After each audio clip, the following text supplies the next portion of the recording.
Yeah, Taglish tayo.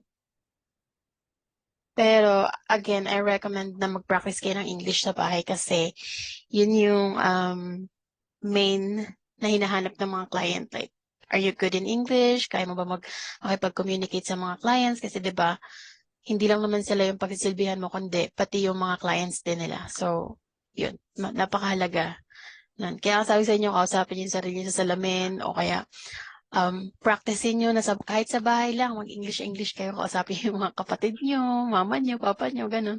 Kahit Tagalog yung sagot nila, try nyo pa rin na parang English lang. Ganun. Manonood na Um, lang siguro ng Cocomelon. pwede naman ganun din kasi yung mga bata natututo sa Cocomelon. Pero meron silang nire-recommend na palabas na sabi nila is kapag pinanood mo daw yun, matututo ka mag-English. Yun yung mga nire-recommend sa mga call center. Yung Friends, yung series na Friends. Pero hindi ko pa siya napanood. Pero yun nga, sabi nila matututo ka daw doon sa Friends na movie or series. Yun. Um, so start tayo. A quick recap lang sa napag-aralan natin ng nakaraan, which is yung introduction ng virtual assistant. Um, and again, house rules, mute kapag hindi ka magkasalita, raise hands kapag may gusto kang itanong, at take notes. Okay, again, ang virtual assistant under niya is administrative support, customer service, social media management, content creation, research, bookkeeping, and accounting, website maintenance, project management, and cold calling. So yun yung mga usual na um, service na pinaprovide ng isang virtual assistant. Okay? So, alam naman natin yan. And ano nga ba yung virtual assistant? Ito ay, ito yung kind of work na nasa bahay ka lang. Like, chill lang, ganon. Pero, hindi pag sinabing chill lang, hindi ka na mag-work. Like, convenient lang siya sa atin kasi nasa bahay lang tayo habang nagtatrabaho. Okay? Alam niyo na rin naman yan. And, so, ang next na pag-aaralan natin is yung paano nga ba or how to be a virtual assistant, how to become a virtual assistant. Kasi 'di ba, as a newbie, marami nagtatanong, ano ba dapat ko munang gawin? Paano ba ako magsisimula as a virtual assistant? So yun yung mga tanong na kadalasang nakikita ko or naririnig ko sa iba. So yun yung itatakal natin ngayon. So paano nga ba? Ano nga ba yung mga steps na dapat mong sundan para magsimula as a virtual assistant?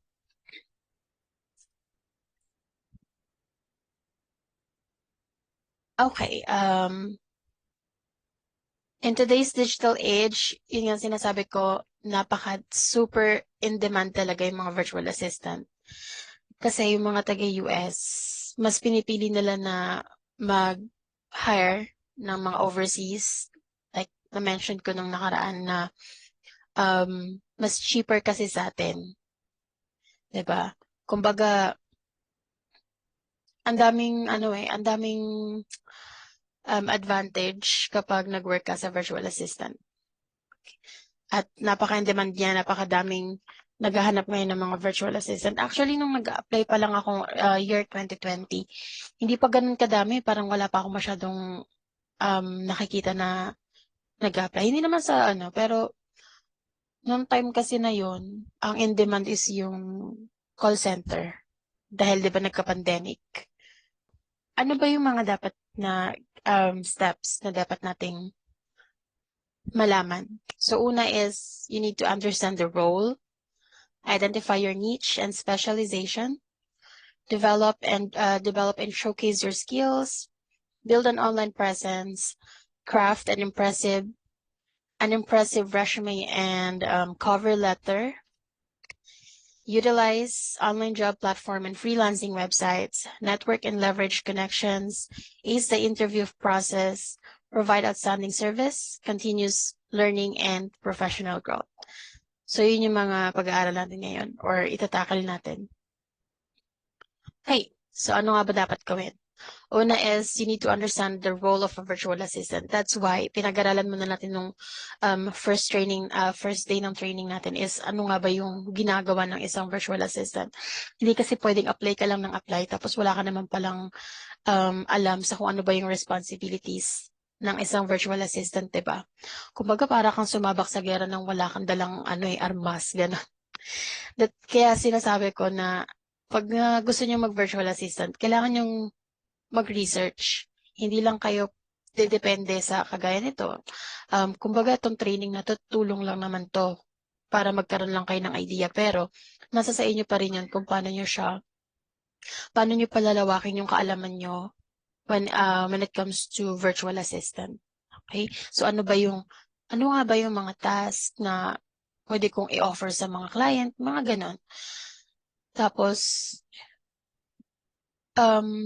kasi pagka sinearch mo kung ano ba yung mga role ng virtual assistant, syempre kailangan alam mo na kaya mong gawin yon yung mga task na yon. Hindi pwedeng, sabak ka lang ng sabak. So, kailangan mo pa rin siyang alamin, i-research, yun, explore. Okay. Next is identify your niche and specialization. So, ito connected pa rin naman siya sa naunang sinabi dito na understand the role of a virtual assistant kasi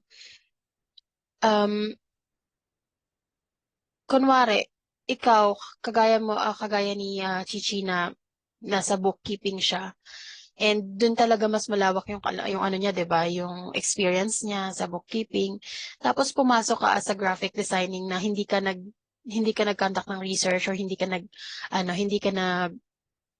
mo inalam kung ano ba yung mga responsibilities nun. 'Di ba parang ang ano nun dahil wala kang kaalam-alam so pagdating ng interview, nag-apply ka doon sa job na yon tapos hindi ka nag-research. And then hindi mo pinractice yung skills mo na yon. Kumbaga, hindi siya mag-a-align kasi kailangan, kailangan alamin niyo muna kung ano ba yung um, kaya niyo i-provide or ano ba yung skills na kaya niyo i-provide dun sa client niyo. Okay, yun yung tinatawag na niche. Iba-iba kasi yon. Kagaya dito sinabi na pag-admin, usually yun yung mga nagtitake ka ng inayos mo yung mga emails ng client mo or schedule ng mga appointments. Meron namang social media management, nakafocus lang sa social media. May customer service, usually calls yan. Graphic design, yon kailangan syempre maalam ka sa mga graphics, like color combinations, or parang ganun, paggawa ng logos. So, kasi kapag nahanap mo yung niche mo or yung specialization mo, mag-i-stand out ka sa job market kasi ano mo na siya gamay mo na siya alam mo na siya. 'Di ba? So, mas better talaga na alamin mo muna bago ka mag-apply ng isang trabaho or ng isang like job post kapag may nakita ka um, sa mga websites like job seekers, online jobs, PH, Indeed, Upwork, mga ganon. Okay? Next is develop and showcase your skills. Okay? So, ito yung sinabi ko kanina na kapag pwede naman kasi yun na i-try mo yung ibang niche. Kunwari, ikaw bookkeeping ka pero gusto mong i-try si graphic design. So, ano bang dapat gawin? Siyempre, kailangan maghahanap ka ng mga tutorials kung paano ba yun or kung paano mo i-develop pa yung skills mo. 'Di ba? Kasi,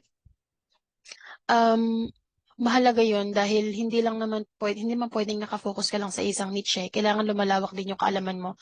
Kailangan matry mo din yung iba. Like, paano ba mag-admin? Paano ba mag-social media management? So, yun. Research lang talaga ang ano dito. Kasi, doon ka matututo sa mga tutorial. Kaya dapat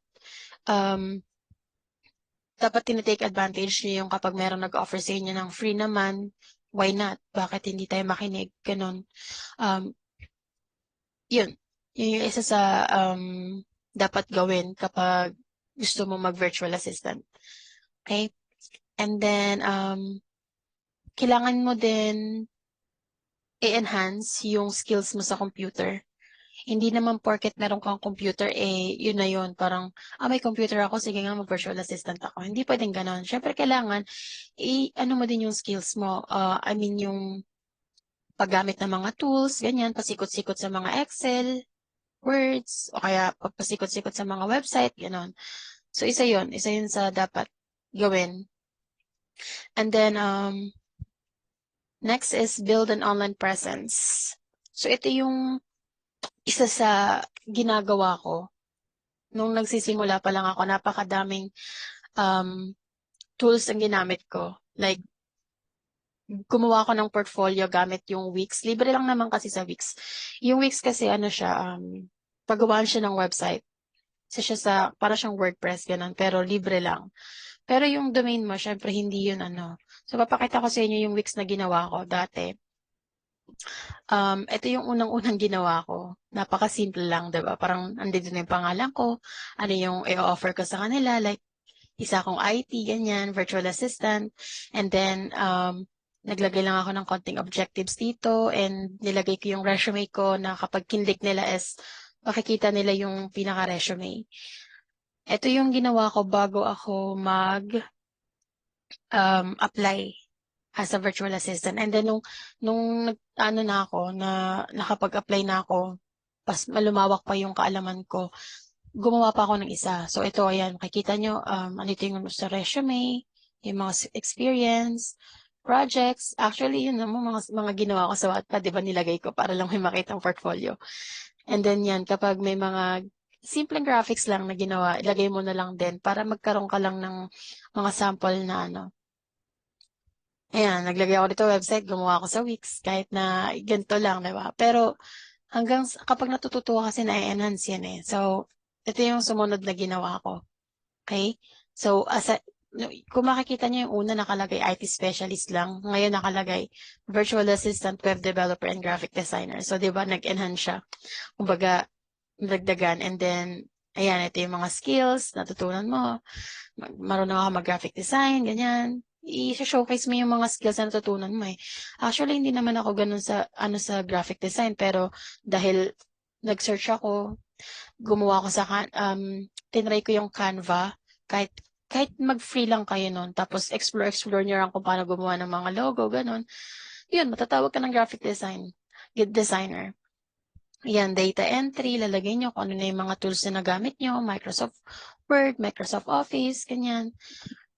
Kailangan showcase mo rin na ma-organize ka and may experience ka sa customer service.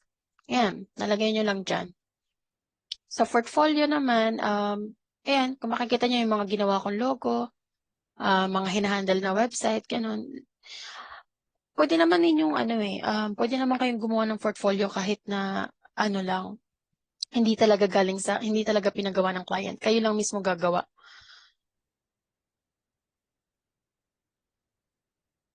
So, na yun, okay. And then, sa experience, talagay nyo lang dito yung mga na-experience nyo, job experience nyo, ganun. And expertise, nilagay ko lang dito yung mga tools na nagamit ko na. Like, yung iba dito is, sinearch ko lang siya sa YouTube kung paano siya gawin. Tapos, nag-login lang ako ng mga free account, ganyan, para mas ma-explore nyo kung paano gumagana yung tools na yun. Tapos, pwede nyo nang ilagay na expertise nyo siya, parang ganun. Kasi kapag naman nagkatrabaho na kayo, dun mas may enhance yung nyo knowledge nyo pagdating sa pinapagawa nilang trabaho sa inyo. So, yun. Kailangan lang talaga may maipakita kayo na portfolio sa kanila. Like, ito yung nagawa ko, ito yung ganyan. So, yan, ano lang naman to. So, yan yung sa Wix. And, next natin.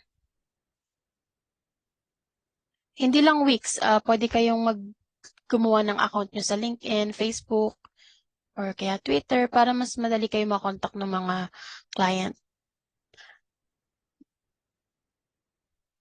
Okay, next is craft an impressive resume and cover letter. So, ito napakadali na lang ngayon na gumawa ng cover letter.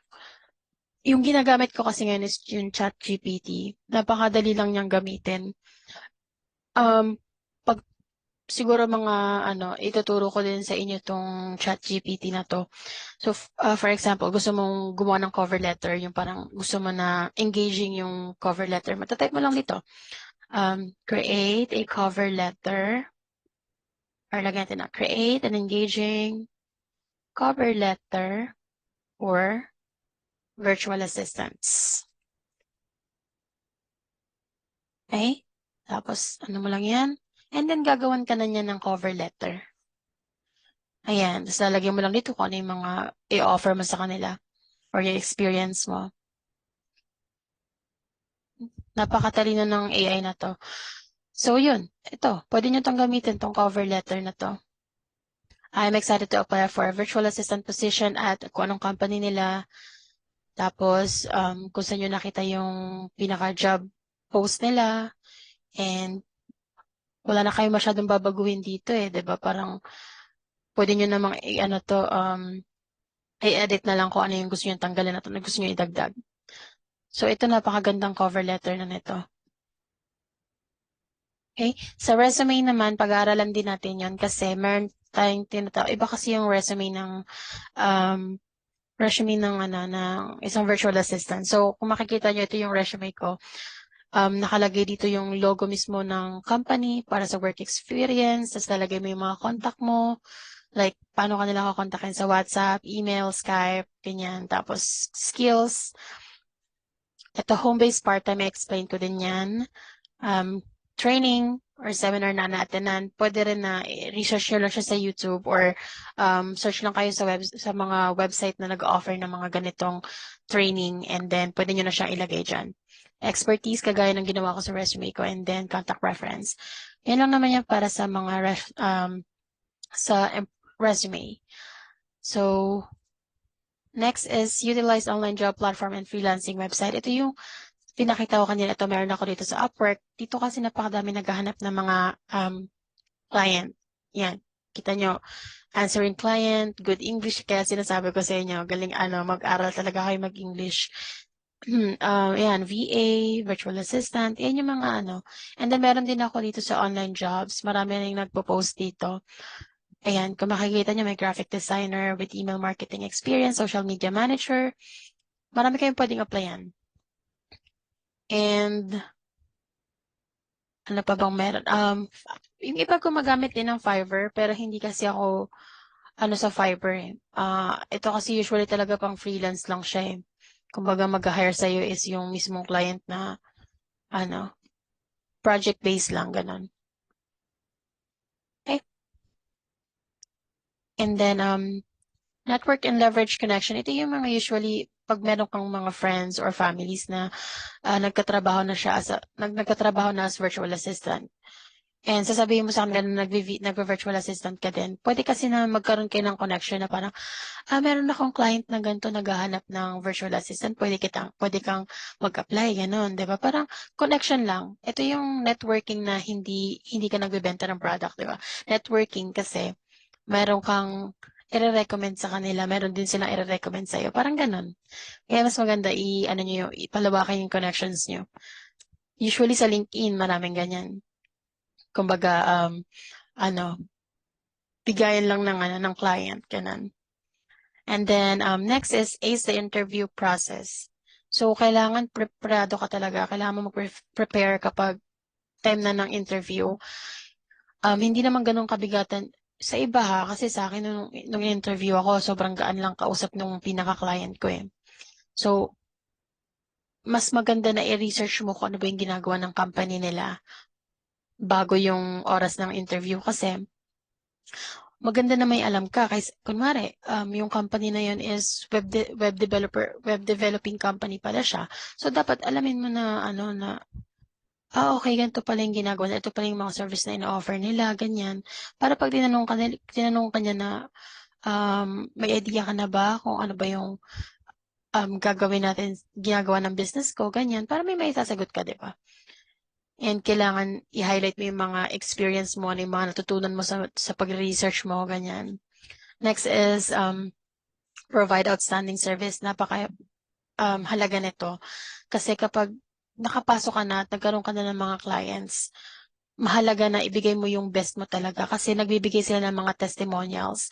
And then yung mga testimonials na yun, pwede ka nilang i-refer din sa mga kakilala nila. 'Di ba? Napakahalaga nun dahil mas dadami yung clients mo, mas malaki yung kikitain mo. Next is yung continuous learning and professional growth. Hindi naman pwedeng nandoon ka lang. Kagaya nga ng sinabi ko, dapat i-try nyo rin yung ibang niche. Like, explore nyo din yung paano ba gumawa ng website or paano ba mag-social media management. Hindi ka lang nasa isang niche para malawak yung kaalaman mo pagdating doon. Okay? So, remember, itong virtual assistant na to ay sobrang exciting opportunity para sa atin kasi nag-work ka na lang sa bahay and talagang lumalawak yung skills mo kasi hindi lang siya yung specific lang na bagay yung gagawin mo. Okay? So, dapat, pwede ko kayong bigyan ng copy nito or pwede rin ninyong i-visit yung website ko kasi pinost ko siya as a blog. So, pwede nyo tingnan dito yung guide na to. Okay? So, ano pa ba?